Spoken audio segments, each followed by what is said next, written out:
사랑합니다. 축복합니다. 잘 나오셨습니다. 큰 은혜 받으십시오. 날씨가 계속해서 더워지는 그런 때인 것 같습니다. 이 더위 가운데서도 잘 견디시고 이겨내시면 좀 좋겠네요. 오늘 본문의 말씀을 통해서 처음 사람 아담 두 번째 시간으로 숨었지만 버려지지 않았다, 숨었지만 버려지지 않았다라는 제목으로 함께 말씀을 나누도록 하겠습니다. 우리는 누구나 숨고 싶은 순간이 종종 있는 것을 보게 됩니다. 누군가에게 실망을 했다든지, 아니면 실수를 했다든지, 아니면 뭔가 큰 좌절을 겪게 되었다든지, 뭔가 낙심이 크게 들었을 때에 사람 좀 안 보고 이렇게 좀 혼자만 좀 지냈으면 좋겠다라는 그런 마음이 들죠. 우리 잘 아시는 대로 5, 60대 남자분들이 제일 자주 보는 TV 프로그램이 있다 그랬죠. 나는 자연인이다. 혼자 이렇게 들어가셔가지고 아무도 이렇게 안 보는 곳에 가지고 자연하고 혼자 이렇게 사시는, 그게 재방 시청률이 제일 높다고 합니다. 남자들에게. 그만큼 우리가 숨고 싶은 그런 인생의 모습을 보게 되죠. 왜냐하면 경쟁이 너무 심하고 또 여러 가지 삶들 가운데 지침으로 말미암아 소음과 같은 이 땅의 현실 가운데에서 뭔가 좀 쉼이 필요한데 쉬지도 못하고 또 사람 가운데 나서지도 못하는, 뭔가 숨고 싶은 그런 모습들을 보게 됩니다. 아침에 눈을 떴는데 밖에 나가기 두려운 날들이 만나는 사람들도 있을 것이고, 어떤 분들은 교회 오는 것조차도 부담스러워하는 또 마음 가운데 심각한 마음에 낙심이 들 때도 있는 것을 보게 되지요. 마음속에 죄책감과 부끄러움이 밀려오면 누구나 다 도망가고 싶은 마음이 사람의 본능인 것 같습니다. 어떤 사람이 매일 예배 드리는데 한 구절 한 구절 말씀이 잘 들어오지 않아요. 또 뭔가 예배를 드리는 것 같은데, 봉사를 하는 것 같은데 이전과 뭔가 달라하심으로 말미암아 제 마음속에 뭔가 움츠러드는, 숨고 싶은 마음들이 종종 있는 것을 보게 됩니다. 왜냐하면 일상의 삶 가운데에 하나님 앞에 좀 떳떳하게 열심히 아름답게 살아갔으면 좋은데 삶을 살아가다 보니까 그렇지 못하다는 거예요. 죄를 질 때도 있고, 때로는 거짓말할 때도 있고, 때로는 양심의 가책이 느껴져서 뭔가 쥐구멍이라도 숨고 싶은 그런 욕망이 들 때도 있게 됨을 보게 되지요. 우리는 실패하고 실수하고 또 사람들 앞에서도 하나님 앞에서도 숨고 싶은 마음의 욕심, 또 내면이 항상 감춰져 있는 사람들임을 보게 됩니다. 연약하기 때문에 그렇죠. 그러기에 오늘 성경 속에 나오는 이 첫 번째 사람 아담의 이 이야기는 창세기 속에서만 등장하는 그런 모습들이 아니라 우리의 내면에 감춰진 영적인 자화상이 아닌가, 이렇게 생각되어지지요. 아담이 죄를 짓고 가장 먼저 한 행동이 오늘 본문에 등장합니다. 숨는 것입니다. 그 숨는 것은 가장 먼저 하나님 앞에 낯을 피해서 동산나무 가운데에 사이에 숨게 되는 것을 보게 되지요. 이런 상황들과 모습들을 볼 때에 아담을 마냥 비난할 수 없는 것이 우리의 현 주소가 아닌가 생각이 됩니다. 우리는 똑같이 숨고 싶은 그런 마음의 내면의 세계들과 또 공간들이 있기 때문에 그런 것이지요. 그럼에도 불구하고 놀라운 것은 하나님은 이 범죄한 아담을 어떻게 하십니까? 끝까지 추격하시죠. 끝까지 추격하셔서 동산나무 사이에 숨어있는 그 공간까지 하나님께서 찾아오시는 것을 보게 됩니다. 그래서 오늘 보면 9절의 말씀 가운데 읽었는 것처럼 아담아 내가 어디 있느냐라고 말씀하시고 있는 것을 보게 돼요. 다그치거나 정죄함보다 먼저 물으시는 것을 보게 됩니다. 이것이 바로 하나님의 놀라운 은혜 가운데 있는 것을 보게 되지요. 우리가 숨었지만 하나님은 찾으시는 분이라는 사실입니다. 우리는 실수했지만 하나님은 처음 사람 이 형상, 하나님의 형상으로 지음받은 아담을 포기하지 않으심을 말씀해 주고 있습니다. 하나님은 우리의 실패보다 더 크시며 상처 가운데에 은혜로 일하심을 우리는 이 본문을 통해서 알 수가 있게 되는 것이죠. 오늘 우리의 숨고 싶은 자리에서도 마찬가지입니다. 우리가 숨고 싶고 도망하고 싶은 그 자리에서도 하나님의 은혜는 계속해서 뭐하고 있다고요? 시작되고 있다는 사실을 우리가 항상 기억할 수 있게 되기를 주의 이름으로 간절히 축복합니다. 자, 그렇다면 오늘 본문 가운데서 우리가 살펴볼 수 있는 것이 무엇입니까? 숨는 인간 가운데에 묵묵히 찾아오시고 부르시는 하나님이 있다는 사실이에요. 우리 3장 8절 말씀이 어떻게 되어 있습니까? 그들이 그날 바람 불 때에 동산에 거니시는 여호와 하나님의 소리를 듣고 어떻게 되어 있어요? 동산 나무 사이에 숨어 있는 모습들을 보게 되지요. 누구의 무엇을 피해서라고 되어 있나요? 여호와 하나님의 낯을 피하여. 얼굴을 볼 수 없는 거예요, 창피해가지고. 왜냐하면 자기 자신들이 실수하고 자기 자신들이 죄를 지었다는 것을 누가 제일 잘 압니까? 지가 제일 잘 아는 거예요. 지가. 자기 자신이 제일 아는 거예요. 물론 죄의 전가도 일어납니다만은 자기 자신이 죄를 지면 자기 자신이 제일 먼저 깨닫게 되고 또 그걸 느끼게 되죠. 근데 이 단계가 무엇보다도 그래도 초기 단계예요. 좀 더 지나면은 자기가 죄 지었는데 자기가 죄 지은 줄 몰라요. 그래서 거짓말을 하는 사람은 거짓말을 진짜로 생각합니다. 그렇게까지 되어버려요. 그러므로 자기의 기억을 왜곡할 수도 있고 자기의 정당성을 부여할 수도 있기 때문에 그런 것이죠. 그러나 이 아담은 자기가 지은 죄를 알기에 여호와의 낯을 피하여 동산 나무 아래 숨게 되는 것을 보게 됩니다. 죄가 들어오자 하나님은 놀랍게 함께 하셨던 놀라운 은혜의 하나님이고 기쁨의 하나님이었는데 죄가 들어온 순간에 어떻게 합니까? 하나님은 무시무시한 분이고 두려움의 대상으로 전락하게 되어버렸어요. 그러므로 죄는 언제나 관계를 깨트리고 마음을 숨게 만드는 것을 의미해 주고 있죠. 죄가 들어오면 제일 먼저 관계가 깨어집니다. 누구와의 관계예요? 자기 자신과의 관계예요. 그 다음에 하나님과의 관계가 깨어집니다.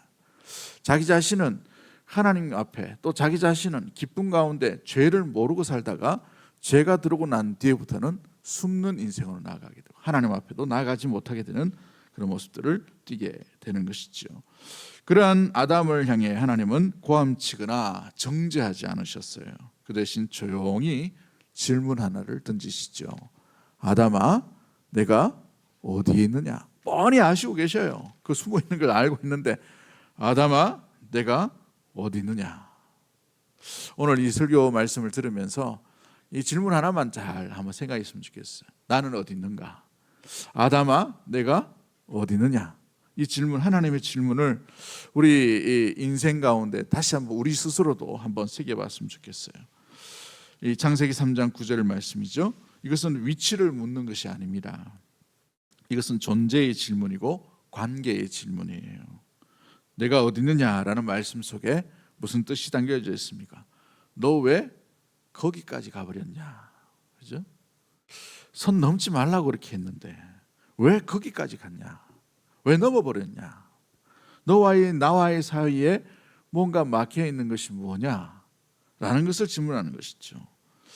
하나님의 찾으심 가운데에 부르심 가운데에 이 아담은 그 마음과 하나님의 뜻이 무엇인지를 깨닫게 됨을 보게 됩니다.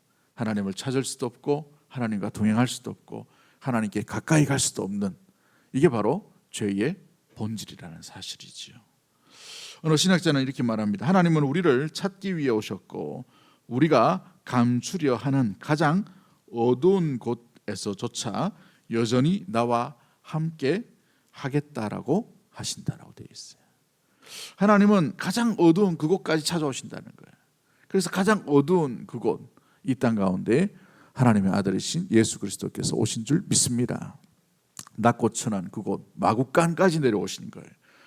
더 견딜 수 없고 어느 누가 아이가 태어나는데 마구간에서, 그죠? 이 산모가 출산하는 데가 어디 있겠습니까? 제일 낮은 그걸 의미하기 위해서 마구간이라는 것을 보게 되죠. 그렇습니다. 이것이 바로 임마누엘 하시는 하나님의 놀라운 것입니다.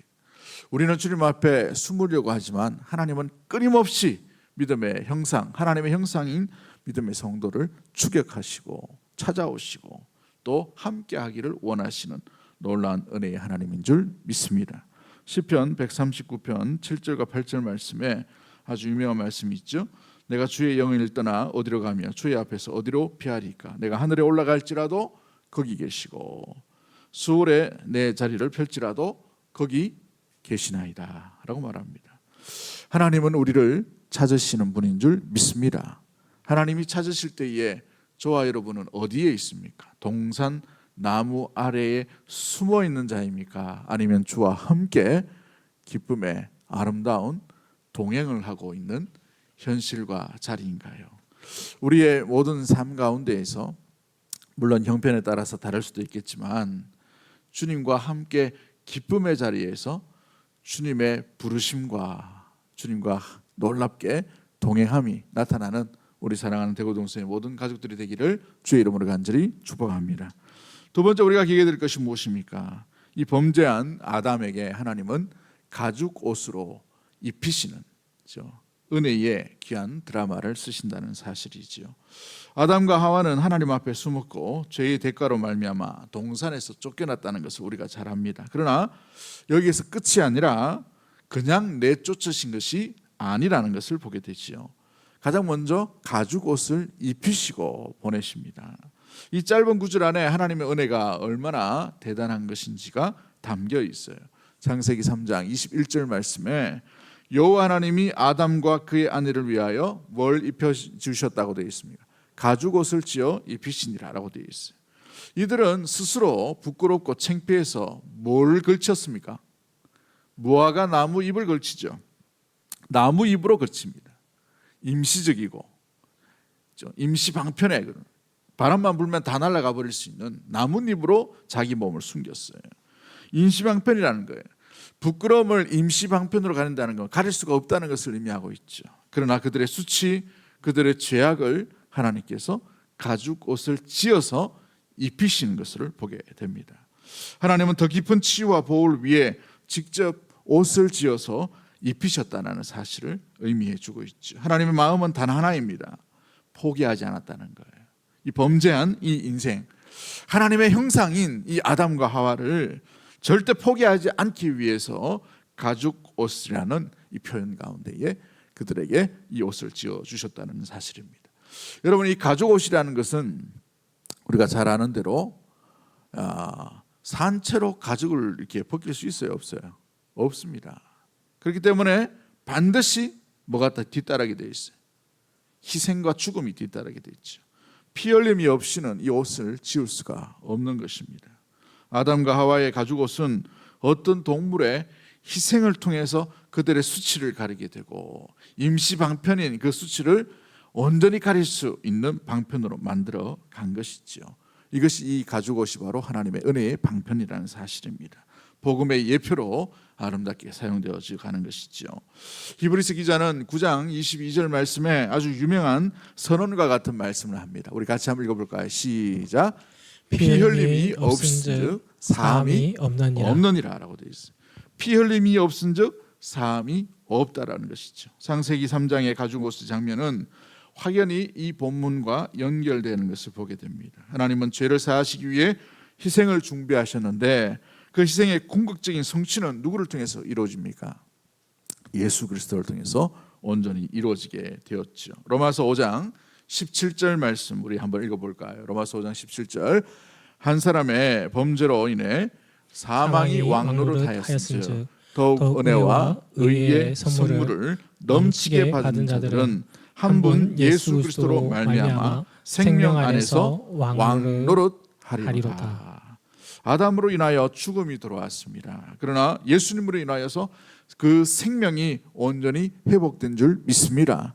이 귀한 말씀을 하고 있는 것이죠. 아담은 벌거벗음이 그 예수 그리스도의 그 희생으로 말미암아 온전히 가려지게 됐다는 겁니다. 그리스도는 우리의 가죽 옷이 되어 주셨다는 사실이지요. 여러분, 우리가 실패했을 때, 죄 가운데 있을 때 하나님은 우리를 정죄하기보다 입히신다는 사실을 잊지 않게 되기를 원합니다. 사랑으로 은혜로 예수 그리스도의 의로 우리를 덮어 주셨다는 사실이지요. 그래서 하나님은 우리를 덮으시기 위해 자기 자신을 벗기신 것입니다. 여러분, 예수님께서 어떻게 달리셨어요? 빨갛게 하셔서 십자가의 모든 수치 가운데에 우리를 위하여 벗기심을 당하셨다는 사실입니다. 우리를 입히시기 위해 은혜로 입히시기 위해, 구원 가운데 가기 위해 그리스도께서 우리 대신 벗기셨다는 사실을 잊지 않는 우리 믿음의 모든 가족들이 되기를 주의 이름으로 간절히 축복합니다. 그러기에 그분은 하늘의 영광을 벗고 인간의 육신을 입으셨고 또 몸을 찢어서 우리에게 의의 옷을 입혀 주셨다라는 사실이죠. 우리의 수치와 허물을 가릴 수 있는 옷은 성공도 아니고 우리의 노력도 아니고 명예도 아니라 오직 예수 그리스도의 보혈의 피인 줄 믿습니다. 그 보혈의 피만이 우리가 온전히 덮임 바되고 용서함을 받고 온전히 은혜 가운데에서 가리워지게, 죄의 그 무시무시한 죄값을 가리워지게 되는 참된 길이 된다는 것입니다. 마지막 세 번째로 우리가 기억해야 될 것이 무엇입니까? 이 상처 위에 하나님은 이 아담의 가정에게 새로운 사명을 주셨다라는 사실입니다. 여러분, 아담과 하와는 죄의 결과로 말미암아 분명히 쫓겨났어요. 그죠? 죄의 결과, 죄책, 이것은 무엇보다도 반드시 치러야 되는 것을 보게 됩니다. 하나님의 나라 가운데에 또 이 에덴 동산 가운데에서. 그러나 하나님은 죄값을 치르는 이 아담과 하와를 긍휼히 여기시고 끝까지 보호하신다는 것이죠. 우리가 나중에 살펴봐야 될 가인을 한번 보시면 자기 동생을 죽이죠. 그 동생을 죽입니다도 불구하고 가인을 어떻게 합니까? 끝까지 보호하시고 돌보시는 것을 보게 됩니다. 그러므로 하나님께서 그들에게 형벌을 내리셨지만 포기한 것이 아니라는 것을 염두에 두는 것이지요. 하나님의 인도하심이 시작되는 순간이 이제 에덴 동산에서 쫓겨남과 동시에 함께 이루어져 가고 있음을 말씀해 주고 있습니다. 창세기 3장 23절 말씀에 이렇게 되어 있습니다. 여호와 하나님이 에덴 동산에서 그 사람을 내어 보내어 그의 근원이 된 땅을 어떻게 했다고 되어 있어요? 갈게 하시니라. 아주 중요한 구절이죠. 그 근원이 된 땅을 뭐하게 하셨다고요? 경작하게 하셨다는 거예요. 경작하게. 그 이전까지 아담과 하와는 어디에 거주하였습니까? 에덴 동산에 거하면서 생육하고 번성하여 땅에 충만한 삶을 살았어요. 이제 쫓겨났지만 새로운 사명을 주셨죠. 어떻게 하십니까? 땅을 갈게 하시는 것을 보게 됩니다. 쫓겨남은 같지만 동시에 보내짐을 사명이 시작되었다는 사실을 말씀해 주고 있어요. 하나님은 그들을 단순히 벌하시는 것이 아니라 다시 새롭게 불러주셨다는 사실입니다. 죄인입니다, 분명히. 그러나 그 죄인을 온전히 구원하시기 위한 구원의 방편을 이미 계획해 놓으시고 새로운 사명 가운데 그 가정이 온전히 살 수 있도록 만들어 가시는 것이죠. 죄 짓기 전에는 동산을 지키는 자로 살았던 아담이 죄를 짓고 나서 그들은 여전히 삶을 경작하는 자로 온전히 부르심을 받고 있다는 사실입니다. 하나님은 실패하는 자에게 사명을 거두시는 것이 아니라 새로운 사명을 주시는 거예요. 새로운 사명을. 여러분, 요나를 한번 잘 보십시오. 실패한 자예요. 하나님께서 분명히 니느웨로 가라 했는데 그는 자기 뜻을 가지고 어디로 갑니까? 다시스로 가려고 하다가 하나님이 준비해 놓으신 풍랑학교, 또 물고기 학교에서 된통당하고 난 뒤에 회개하고 난 뒤에 물고기 뱃속에서 주의 뜻을 알고 난 뒤에 다시 주님께서 불러주시는 어디로 갑니까? 니느웨로 나아가게 되죠. 여러분, 그렇습니다. 우리가 어떤 범죄함 가운데 있다 하더라도 주님의 사명, 주님의 뜻, 주님의 계획은 여전히 한결같이 이루어져 가고 있음을 의심하지 않는 우리 믿음의 모든 가족들이 되기를 주의 이름으로 간절히 축복합니다.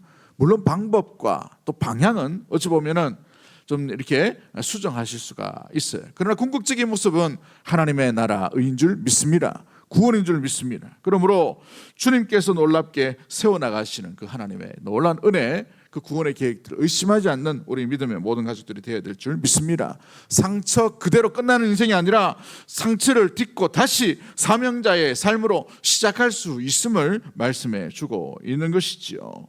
미가서 7장 8절 말씀에 이런 말씀이 있습니다. 나는 나의 대적이며 나로 말미암아 기뻐하지 말지어다. 나는 엎드려지라도 뭐라고 되어 있어요? 일어날 것이요. 그죠? 어두운 데 앉을지라도 여호와께서 나의 빛이 될 것이다. 할렐루야. 우리가 실패와 좌절이 너무 많이 되다 보면은 그냥 그게 끝나는 줄 알고 마음에 굳은 태도로 나갈 때가 있습니다. 해봐도 안 돼. 내 인생은 여기서 끝인가 보다. 이렇게 살다 가는 거지 뭐. 아니, 우리의 영혼에 주님께서 영원한 계획이 있음을 항상 잊지 않는 우리 믿음의 모든 가족들이 되기를 주의 이름으로 간절히 축복합니다. 우리의 넘어짐은 끝이 아닙니다. 우리 한번 따라 할까요? 우리의 넘어짐은 끝이 아닙니다. 하나님은 넘어진 자를 다시 세우시는 분입니다. 다윗을 다시 세워나가시잖아요. 돌아오기만 하면, 진정하게 주님 앞에 회개하기만 하면. 그렇죠? 실패한 베드로도 주님께서 다시 찾아오셔서 세워나가시는 것을 보게 됩니다. 상처 입은 치유자라는 책에서 이런 말이 있는데요, 진정한 치유자는 상처 없는 자가 아니라 자신의 상처를 통과하여 다른 이의 상처를 껴안을 줄 아는 자이다 라고 이렇게 표현합니다. 상처를 아니까 상처 가운데에 힘든 자가 보여지고 그들을 위로할 수가 있게 되는 것이지요. 어느 목사님이 은퇴하고 난 뒤에 참 이제 한국 교회에서 참 교회에서 존경받는 그 목사님이신데, 은퇴하고 난 뒤에 몇 년 뒤에 보니까 암이 걸리신 거예요. 암이 걸리셔가지고 몸무게가 반으로 싹 줄어들었어요. 이 암투병 뭐 약한 암이라고 하지만 암은 약한 암이 없다 하더라고요. 아무튼 그 암 치료를 하고 회복되고 하는 과정 가운데에서 자기가 얼마나 성도들에게 참 이렇게 대충 이야기했는지, 이 고통, 아픔 하나님이 위로하십니다. 하나님이 돌봐주실 거예요. 안 아파 보니까 이 말이 그냥 오더라는 거예요. 근데 아파 보니까 그 말이 쉽지 않더라는 것이 얼마나 뼈저리게 느끼는지 알게 된다라고 이야기하시는 것을 TV에 넣으셔가지고 이야기하시는 것을 듣게 되었어요. 마찬가지입니다. 우리가 다 고통을 알 수는 없어요. 이 고통 저 고통이 다 다르기 때문에 고통은 알 수 없죠. 그러나 중요한 것은 그 고통을 통해서 뭘 배웠나, 뭘 느꼈나, 어떤 교훈을 우리가 가졌느냐, 이것이 너무나도 중요하죠. 상처, 고통, 아픔 가운데 있는 자가 오히려 더 상처 지금 받고 있는 사람, 지금 고통을 당하고 있는 사람을 훨씬 더 이해할 수 있고 그들에게 더 아름다운 교훈과 또 귀한 치유자로서 귀한 삶을 살아갈 수 있다라는 사실이지요. 하나님은 실패한 자를 통해서 은혜를 드러내시는 놀라운 능력의 하나님인 줄 믿습니다. 상처 입은 자를 통해서 다른 이의 고통을 안으신다는 사실이지요. 우리가 욥기서를 보면서 참 많은 위로를 얻죠. 시편을 통해서도 많은 소망을 얻는 이유가 뭡니까? 욥의 그 고통이 나의 고통과 비교가 되지 않기 때문에 이 사람은 어떻게 살았나 라는 것을 보게 되고, 다윗의 이 아픔이죠. 미친 채 해야 되고 도망다녀야 되고 자기 장인이지 않습니까? 그렇죠? 자기의 아내에게 정말 듣지 말아야 될 욕을 들어보는 그런 엄청난 아픔 가운데 있어요. 자기 아들로부터 배신을 당하잖아요. 자기가 믿었던 이 부하, 그렇죠? 그 부하들에게도 배신당하는 그런 아픔이 있었어요. 수많은 고통과 인생의 모든 이 고통들이 그 인생 가운데 있던 이 정수가 시편이라고 말할 수 있는데, 그 시편의 그 귀한 고백을 보면서 우리가 더욱더 위로함을 얻을 수 있는 이유가 바로 여기에 있지요. 말씀을 맺도록 하겠습니다. 사랑하는 성도 여러분, 아담 이야기를 따라서 숨고 싶은 마음, 또 가려야 했던 수치들, 그리고 쫓겨남과 또 무엇보다도 실패와 좌절 가운데에 우리가 거한다 하더라도 사랑하는 성도 여러분, 하나님은 그것까지 추격하시고 찾아오셔서 우리에게 물으십니다. 내가 어디 있느냐? 그것은 실패의 자리에 머무는 것이 아니라 주의 은혜 가운데 다시 일어설 것을, 새로운 사명을 주시는 놀라운 계기와 시간들임을 우리가 잊지 아니하고 주의 부르심 따라 살아가는 우리 믿음의 모든 권속들이 되기를 주의 이름으로 간절히 축복합니다. 우리가 끝났다라고 하는 것이 중요한 것이 아니라 하나님이 그만됐다, 이게 중요한 거예요. 믿음의 성도는 마침표는 주님이 찍으셔야 되는 거예요. 내가 함부로 마침표를 찍으며 살아가지 않도록 그러기에 우리는 아직도 쉼표의 인생이에요. 쉼표의 인생. 80이 넘어도 90이 넘어도 그렇죠? 병들고 지치고 물질 다 뺏겨도 그렇죠? 마음 한 구석이 다 무너진다 하더라도 아직 쉼표를 찍고 있다는 사실을 잊지 않는 우리 믿음의 모든 가족들이 되기를 주의 이름으로 간절히 축복합니다. 할렐루야. 그렇습니다. 히브리서 4장 16절 말씀에 뭐라고 되어 있습니까? 그러므로 우리는 긍휼하심을 받고 때를 따라 돕는 은혜를 얻기 위하여 은혜의 보좌 앞에 어떻게 한다고요? 담대히 나아갈 것이니라. 이 히브리서를 읽었던 많은 당시의 독자들은 고통이 절정에 이를 때에 이 편지를 받게 되었어요. 그러나 긍휼하심을 받고 때를 따라 돕는 은혜를 얻기 위하여 오늘도 은혜의 보좌 앞으로 담대히 나아갈 것을 부탁하고 명령하고 있는 주의 성령의 음성 가운데에 반응하게 되어서 죽음 앞에서도 물러서지 아니하고 배고픔 앞에서도 물러서지 아니하고 가난함 가운데서도 물러서지 않는 귀한 은혜의 보좌를 붙들었다는 사실입니다. 새로운 사명, 새로운 은혜, 놀랍게 주심을 믿고 믿음의 행진을 멈추지 않는 우리 사랑하는 대구동성의 모든 가족들이 되기를 주의 이름으로 간절히 축복합니다. 사랑과 은혜의 하나님